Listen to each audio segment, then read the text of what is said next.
우리가 침례 성도들의 특징에 대해서 살펴보고 있습니다. 오늘은요, 거기 그 지역교회 자치권, 그러니까 A로 시작되는 거죠. 지역교회 자치권에 대해서 생각을 해보죠. 침례 성도들은 지역교회를 강조하는데 하나의 지역교회에서 성도들이 모여 신앙생활을 한다. 이 점을 강조하죠. 근데 여기서 이제 중요한 것은 지역교회 머리가 누구냐 이 문제입니다.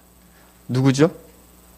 지역교회 머리는 예수님이시죠. 왜냐하면 이 교회가 예수님의 교회이기 때문에 마태복음 16장 18절에 내가 내 교회를 세우리니 그렇게 말씀하셨어요. 그래서 My Church 그렇게 얘기하기 때문에 이 교회는 예수님의 교회다. 그렇게 정리를 하셔야 되겠죠. 물론 사람이 세울 수는 있지만 사람은 주님의 은혜를 입어서 도구로서 이렇게 일꾼이 되는 것이 실제로 교회의 주인은 누구시냐? 예수님이시라는 거죠. 예수님.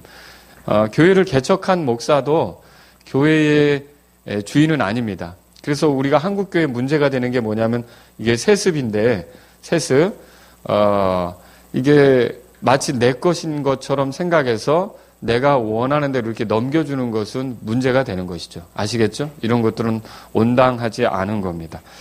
자,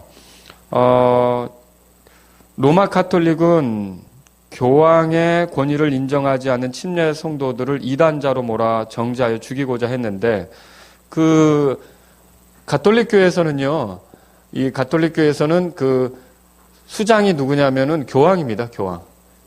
교황이 모든 걸 좌지우지하는 그런 위치에 있는 사람이 되는 거죠. 우리가 적그리스도라고 할 때요, 적그리스도라는 말 들어보셨잖아요. 이때 그 그리스도라는 말 앞에 안티라는 말이 붙어요. 근데 이 안티라는 말이 그 그리스도를 대적한다는 의미도 있지만 그리스도 행세라는 대신한다는 의미도 있어요. 그래서 사실 가톨릭 교회에서는 교황이 그리스도의 대리자로서 그리스도의 위치에 올라서 교회의 머리 역할을 하고 있는 셈이 되는 거죠. 이건 온당하지 않은 것입니다. 알겠죠? 침례 성도들은 이거를 인정하지 않았어요. 그래서 교회의 머리는 예수님이시다 했고 그것이 못마땅한 가톨릭 교회는 어떻게 했냐면 끊임없이 침례 성도들을 핍박하고 괴롭혔던 것을 우리가 볼 수 있어요. 자, 고린도전서 1장 13절에 거기 성경 구절 한번 보죠. 교재에 있습니다. 같이 읽죠. 시작. 그리스도께서 나뉘었느냐? 바울이 너희를 위하여 십자가에 못 박혔느냐? 혹은 너희가 바울의 이름으로 침례를 받았느냐? 우리가 침례 받을 때 교황의 이름으로 침례 받습니까? 아니죠. 목사님의 이름으로 침례 받습니까? 그것도 아니죠. 우리가 아버지와 아들과 성령의 이름으로 이렇게 침례를 받는데 결국 예수 그리스도의 이름으로 침례를 받는 거죠. 그렇게 해서 교회의 머리는 예수님이 되는 겁니다. 골로새 1장 18절에 보세요. 그분께서는 몸, 곧 교회의 머리시니라. 아예 성경에 그렇게 박아 놓으셨어요. 그리고 에베소 1장 23절에 교회는 그분의 몸이니 그랬어요. 근데 이 관계를 또 잘 생각하셔야 돼요. 머리가 예수님이세요. 그리고 몸은 뭡니까? 교회예요. 이게 머리하고 몸이 분리되면 어떻게 되는 거예요? 이건 죽는 겁니다. 그러니까 예를 들어서 손목이 떨어져 나갈 수도 있고요. 손가락이 끊어져 나갈 수도 있어요. 몸에서 이빨이 빠져나갈 수도 있어요. 혹은 다리를 절단해야 되는 수가 생길 수도 있어요. 근데 머리가 끊어졌다. 그러면 그거는 어떻게 된 거예요? 그건 죽는 겁니다. 끝나는 거예요. 그래서 그만큼 교회에서 예수님은 매우 중요한 거고요. 예수님하고의 관계가 제대로 형성되지 않으면 그것도 교회라고 할 수도 없는 거고요. 그리고 이게 몸이라고 하면 결국 머리에서 일어나는 모든 것을 따라서 몸이 움직이는 거 아닙니까? 그죠? 그래서 제대로 된 교회는 어떤 교회냐면 예수님을 머리로 해서 예수님의 뜻, 예수님의 원함 이런 것들을 그 교회의 성도들이 실현해 가는 거죠. 교회 성도들이 실현해 가는 게 건강한 교회다. 머리하고 몸하고 따로 노는 교회는 어때요? 그게 머리하고 몸이 따로 노는 사람은 정상적이지 않잖아요. 그런 것처럼 예수님의 뜻, 예수님의 계획, 예수님의 추구 이런 것과 따로 가는 교회는 정상적이지 않다. 그렇게 말할 수 있는 거죠. 예수님이 싫어하는 것을 같이 싫어하고 예수님이 좋아하는 것을 같이 좋아해야 되는데 따로 논다. 그럼 그 교회는 정상적인 교회가 아니다라고 하는 것이죠. 자, 모든 교회는 예수 그리스도의 주인 되심 아래 있고요. 각각의 교회가 치리를 하기 위해서는 교회는 지역적이고 독립적인 교회로 존재해야만 합니다. 그 지역교회 자치권이라는 말이 뭐냐면요. 각각의 지역교회는 예수님을 머리로 해서 그 교회가 독자적으로 움직이는 거예요. 그러니까 뭐냐면 A, B, C, D 여러 교회가 있는데 이 교회 위에 또 다른 어떤 조직체가 있거나 그리고 또 다른 어떤 수장이 있어서가 아니라 A 교회도 예수님, B 교회도 예수님, C 교회도 예수님 다 예수님을 머리로 해서 움직이는 교회가 돼야 이게 제대로 가는 교회가 된다는 거죠. 근데 오늘날 어때요? 가톨릭의 영향을 받아서 가톨릭은 모든 교회들 위에 교황이 수장 노릇을 하잖아요. 그런 것처럼 모든 교회를 연합해서 교단이 나오는 거고 교단의 총회장이 나오고 이렇게 되는 거죠. 이런 것들은 사실 교회가 독립적이고 자치적으로 존재하는 그런 원리하고는 맞지 않는다 하는 거죠. 그래서 로마 가톨릭이 말하는 우주적인 교회 개념으로는 이 일이 불가능합니다. 현재 전 세계에 흩어진 성도들은 시간과 공간의 제약 속에 있어서 이게 다 같이 함께 신앙생활 하기는 어렵습니다. 그렇다면 지역적으로 모여야 되는데 이 지역적으로 모인 교회가 도대체 누구를 따라가야 하느냐 하면 교회들을 연합한 그 모임체 혹은 수장 이런 사람들을 따라가는 게 아니라 예수 그리스도를 따라가는 게 그 교회가 돼야 된다. 그래서 교회는 독립적이고 자치적이다. 이렇게 말할 수 있는 것이죠. 알겠죠? 자, 마태복음 18장 17절에 보세요. 그래서 교회가 결정하는 게 있어요. 다 같이 한번 읽어보죠. 교재 읽겠습니다. 시작. 만일 그들의 말도 무시하여 듣지 않거든 교회에게 그것을 말하되 그가 교회의 말도 무시하여 듣지 않거든 너는 그를 이교도나 세리같이 여기라 그랬어요. 이교도 아시죠? 이교도가 있고요. 세리가 있어요. 근데 이교도하고 세리하고는 유대인들이 밥 안 먹습니다. 같이 교제하지 않는다는 뜻이죠. 사귀지 않는다는 뜻이죠. 그러면 이교도하고 세리같이 여기라는 뜻은 뭡니까? 그 사람하고 사귀지 말라는 거예요. 교제하지 말라는 거예요. 근데 누구에게 그렇게 하느냐면 교회의 말도 듣지 않거든. 그렇게 얘기했어요. 그래서 교회가 권면하고 교회가 가르치고 교회가 이렇게 그 사람을 붙잡아 주려고 하는 것들을 뿌리치고 고집스럽게 간다. 듣지 않는다. 그러면 그 사람은 교제권에서 떨어버리라. 교제하지 말라 그런 거죠. 그래서 각각의 교회는요. 지역교회가 자치적으로 해결하는 거예요. 예를 들어서 최근에 그런 게 있었어요. 우리나라 그 강남에 가면 굉장히 큰 교회가 있어요. 서초역 가면. 그런데 거기에 어떤 목사가 담임 목사로서 적절하냐 안 하냐 이 문제를 사실 저는 그 목사님이 어떤 분인지 잘 모르고요. 그리고 그 목사님이 부적절할 수도 있어요. 그러나 어쨌든 그 문제를 세상 법정에 가서 이렇게 이걸 판결해 달라고 한 조치는 이건 성경하고 맞아요, 안 맞아요? 안 맞는다는 거죠. 왜 그래요? 고린도전서 6장에 가보세요. 고린도전서 6장. 이거는 지역교회가 결정해야지 왜 스스로 교회가 결정할 수 있는 문제를 믿지도 않는 사람들에게 가서 판단해 달라고 하느냐는 거죠. 이거는 참 정말 있을 수 없는 일이라는 거죠. 근데 교회가 이 정도로 영적으로 이렇게 무지하게 된 거예요. 지금 현재 실상에. 아니 보세요. 교회의 문제를 그리스도인들이 이거를 옳은지 그른지를 판결해야지 그리스도인이 아닌 세상 법정에 가서 이거를 판결해달라. 우리가 성경대로 바르게 했는지 판결해달라. 이걸 어떻게 세상 법정에 가서 도움을 요청해요. 이거는 말이 안 되는 거죠. 아시겠죠? 그래서 근데 이게 만약에 선례가 되면 앞으로 이제 너도 나도 세상 법정에 가서 교회 문제를 판결받으려고 할 텐데 정말 이거는 교회가 뭔지를 모르는 그런 행태라는 것이죠. 자, 고린도전서 6장 1절에 보세요. 6장 1절. 다 같이 읽겠습니다. 읽습니다. 너희 중에 누가 다른 사람과 문제가 있을 때에 감히 불의한 자들 앞에서 고소하고 성도들 앞에서 하지 아니하느냐. 2절도 마저 읽을까요? 성도들이 세상을 판단할 것을 너희가 알지 못하느냐. 세상도 너희에게 판단을 받겠거든 너희가 가장 작은 문제들을 판단하는 것도 감당하지 못하느냐. 보세요. 이게 교회가 어떤 문제가 생겼을 때 그것을 스스로 해결하지 못하고 세상 법정에 가서 고소하는 게 어떻게 그 일이 있을 수 있느냐라고 바울이 얘기하는 거라는 거죠. 아시겠죠? 그래서 교회는요, 스스로 자치적으로 모든 문제를 결정해 간다. 그렇게 보시면 되겠습니다. 자, 그 다음에 세 번째 거 보죠. 세 번째 거는 뭐냐면 이게 믿는 모든 자들이 제사장이다라고 하는 거예요. 자, 이거는 왜 이렇게 중요합니까? 여러분, 카톨릭 교회는 일반 성도들이 따로 있고요. 신도들이 있고요. 그 위에 사제가 따로 있어요. 그래서 신도하고 사제가 있어요. 사제가 뭐예요? 사제가 그러니까 그 사람들이 말하는 신부죠. 우리는 신부라고는 안 하는데 사제. 그러니까 이게 그 사람들은 일반 평신도하고 사제를 구분하는 거예요. 근데 실제로 그리스도인들이라면 대답해 보세요. 목사만 사제입니까? 목사만 제사장입니까? 아니죠. 성도도 제사장이죠.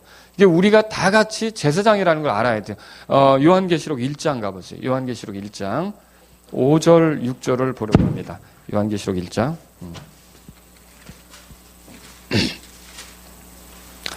그래서 그리스도인들은 모두가 다 제사장이에요. 목사만 제사장이 아니에요. 자, 1장 5절에 보시면 또 신실한 증인이시요 죽은 자들 중에서 처음 나신 분이시며 누구 얘기하는 거죠? 예수님 얘기시죠. 땅의 왕들의 통치자이신 예수 그리스도로부터 은혜와 평강이 너희에게 있기를 원하노라. 자, 예수님이 어떤 일을 하셨냐면 우리를 사랑하사 자신의 피로 우리의 죄들에서 우리를 씻으셨다. 그렇게 얘기하고 있어요. 그래서 그러면 왜 그렇게 우리를 깨끗이 씻어주셨냐? 사실 우리가 죄 때문에 하나님 앞에 떳떳이 나갈 수 없는 사람들이잖아요. 근데 우리를 자신의 피로 우리의 죄들에서 씻으시고 그 다음에 뭘 어떻게 했는데 6절을 보겠습니다. 6절 같이 읽죠. 시작.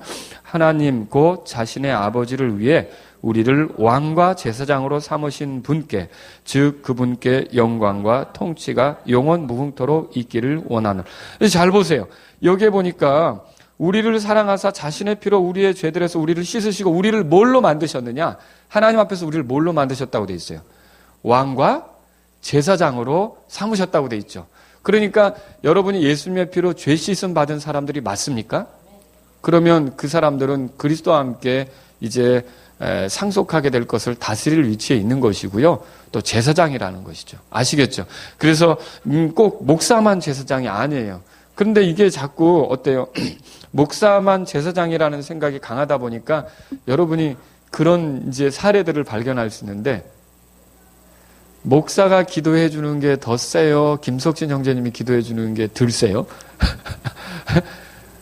이게 그 얘기가 그 얘기 같은데 사실은 목사의 기도나 일반 성도의 기도나 다 말하자면 이게 의로운 자로서 구원받은 사람으로서 하나님께 기도하면 하나님께서 누구의 기도를 더 효력 있게 생각하는 게 아니라 다 똑같이 그 존중해 줄 수 있는 거예요. 근데 우리는 어때요? 기도를 목사님께 받으러 다니려고 하잖아요. 그렇죠? 그래서 우리 교회에서는 그런 일이 없지만 다른 데서는 기도 받으러 다닐 때 또 그냥 가지도 않아요. 네. 그래서 이게 무서운 일까지 생겨요. 감이 있어서는 안 되는 일까지. 돈 받고 기도해 주는 일들. 이런 것들도 생기는 거죠. 그래서 이런 건 온당치 않다는 거죠. 이게 왜 이런 일이 있느냐면 구약 시대에 그 제사장 개념으로 자꾸 이 목사를 생각하는 거예요. 그렇지 않다는 거죠. 여러분 목사나 성도나 여러분 가운데 어떤 분들은 간혹 그렇게 해요. 제가 뭐 한 밤 10시 정도 됐는데 갑자기 문자가 올 때가 있어요. 우리 애가 이 열이 떨어지지 않는데 목사님 기도 좀 해달라고.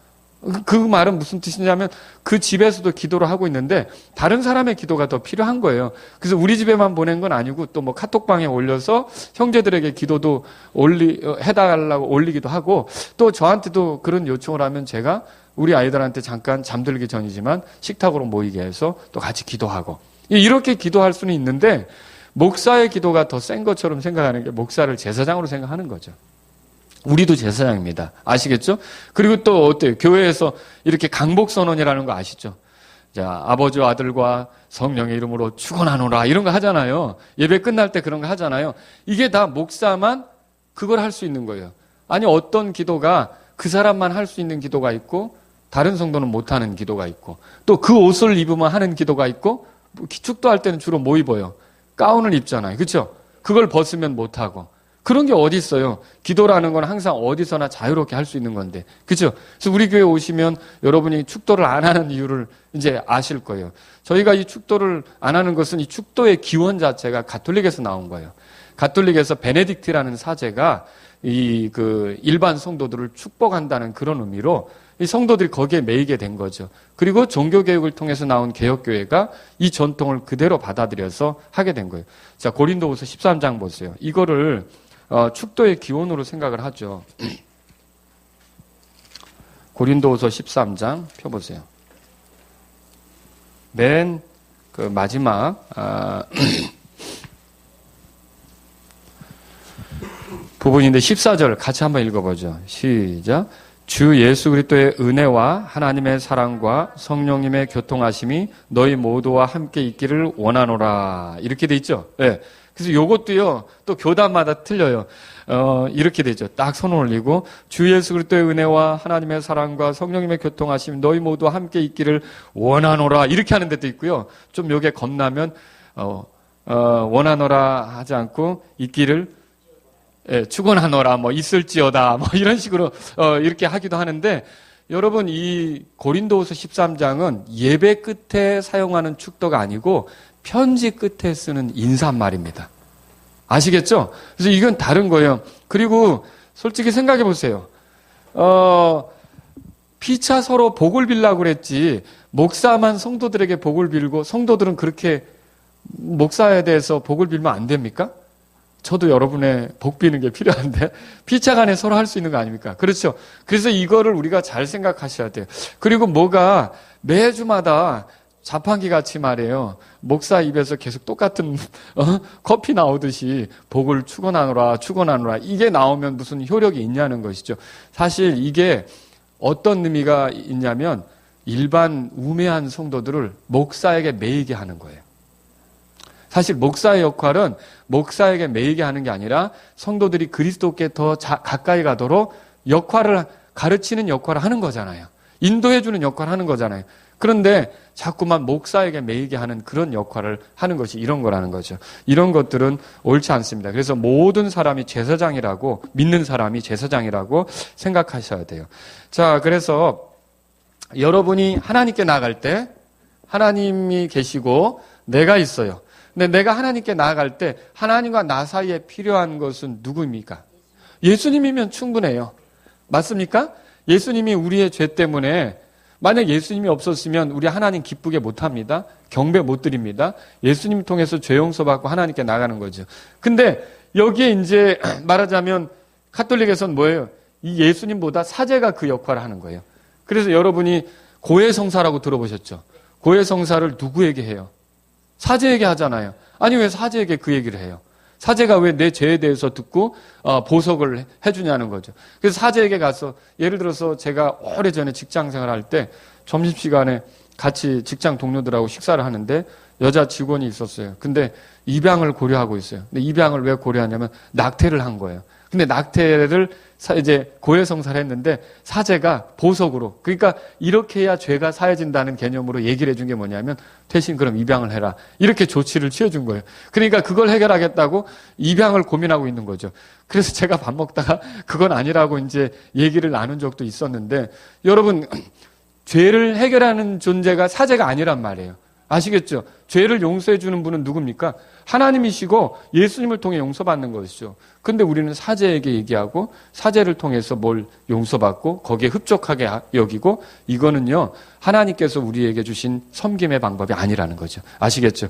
자, 그리고요 베드로전서 2장 5절 끝부분 같이 한번 거기 읽어보죠. 세 번째 거 같이 읽겠습니다. 시작. 너희도 살아있는 돌들로서 영적 집으로 건축되고 예수 그리스도를 통해 하나님께서 받으실 영적 희생물을 드리는 거룩한 제사장이 되었도다. 예수님을 통해 하나님께 나아갈 수 있는 제사장이 되었다. 그렇게 말하는 거죠. 교재 읽었습니다. 교재. 아시겠죠? 네, 교재 거기 34페이지에 있습니다. 지역교회가 지켜야 할 규례는 두 가지인데, 첫째는 구원받은 사람들에게 베푸는 침례입니다. 구원받은 사람들에게 침례를 베푸는 거고요. 침례는 어떤 의미가 있죠, 여러분? 그냥 교인 된다고 받는 거예요? 그거 아니죠. 침례는 물에 들어갔다가 나오는 거잖아요. 거의 죽음과 묻힘과 부활을 의미하는 거예요. 그래서 예수님의 죽음과 묻힘과 부활이 나를 위한 것이다. 나와 상관이 있다. 내가 그분과 하나 된 삶이다. 이런 것들을 고백하는 뜻으로 침례에 순종하는 거죠. 그래서 그리스도의 죽음이 내 죽음이고 그리스도의 부활이 내 부활이다. 이렇게 믿음의 고백으로 받는 게 침례예요. 믿지 않는 사람은 침례 주지 않습니다. 자, 사도행전 8장에 가보세요. 사도행전 8장. 사도행전 8장. 그래서 여러분 유아 세례는 성경적입니까? 아니죠. 왜 유아 세례를 주는 게 옳지 않죠? 유아들이 믿음의 고백이 있어요, 없어요? 없죠. 믿지도 않는 애를 강제로 기독교인 만들겠다고 유아 세례를 준다? 이건 아니죠. 저도 아들 셋을 키워봤지만 그래서 유아 세례를 주진 않았어요. 그러나 얘들이 믿음의 고백을 할 때 주게 된 거죠. 자, 보세요. 거기 사도행전 8장 35절에 보면 이디오피아 내시가 성경을 읽고 갈 때 빌립이라는 사람이 접근해서 복음을 전합니다. 35절에 이에 빌립이 입을 열어 바로 그 성경 기록에서부터 시작하여 그에게 뭐라고 돼 있죠? 예수님을 선포했죠. 예수님을 가르쳐 준 거예요. 그들이 계속해서 길을 가다가 어떤 물의 이름에 내시가 이르되 보라 여기에 물이 있으니 무엇이 내가 침례받는 것을 방해하리요. 빌립이 이 37절 요게 개역 성경에는 없어요. 이게 문제예요. 이제 37절 다 같이 읽어보죠. 시작. 빌립이 이르되 만일 그대가 마음을 다하여 믿으면 받을 수 있느니라 하니 그가 응답하여 이르되 예수 그리스도께서 하나님의 아들이심을 내가 믿노라 하니라. 그러니까 침례 받으려면 선결 조건이 있었죠. 뭐예요? 예수님을 믿어야 되는 거죠. 믿지 않고는 안 된다고 돼 있어요. 그래서 이렇게 믿음의 고백을 하니까 내가 믿는다. 예수님께서 하나님의 아들이신데 나를 구원하러 이 땅에 오신 분인 걸 믿는다라고 했을 때 38절 다 같이 읽겠습니다. 시작. 그가 명령하여 병거를 멈추게 한 뒤 빌립과 내시가 둘 다 물속으로 내려가니 그가 내시에게 침례를 주니라. 그래서 물속에 들어가는 침례를 한 거예요. 그래서 여러분이 또 세례 받는 분들 있죠? 이게 세례도 사실은 성경적인 게 아니에요. 물에 이 사람이 들어갔다 나와야 되는 거예요. 그러니까 물이 많은 곳에서 침례를 주는 거죠. 그래서 뭐 여기 머리에다 물을 이렇게 찍는다든지 저도 그거 고등학교 때 받았어요. 근데 나중에 다시 안양유원지에 가서 흐르는 물에서 저에게 복음을 전해준 목사님과 함께 물속에 들어가서 침례 받은 적이 있는데 이걸 물에다 찍는 것은 그냥 무슨 그 약식으로 표식을 한다고 하는 것이지 예수님과 함께 죽고 묻히고 부활하는 것을 표현해낼 수가 없어요. 그래서 우리는 성경적으로 침례 받는 것이 필요하다는 것이죠. 자, 로마 가톨릭 안에서는 여러 가지 성스러운 의식들이 있어요. 칠성사라고 아시죠?